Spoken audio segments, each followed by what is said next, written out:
This city is a Chaldean Christian city. It is destroyed because of the attack of the military against ISIS. People said to us they want to return back and they want to rebuild and repair their houses and to continue the life and to start from the zero, but with the faith, with this great faith.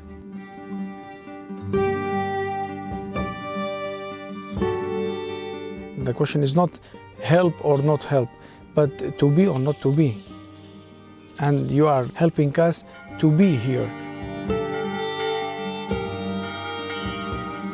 Our presence is in these lands. If we will not return back to these villages, it means there's no Christianity in Iraq more.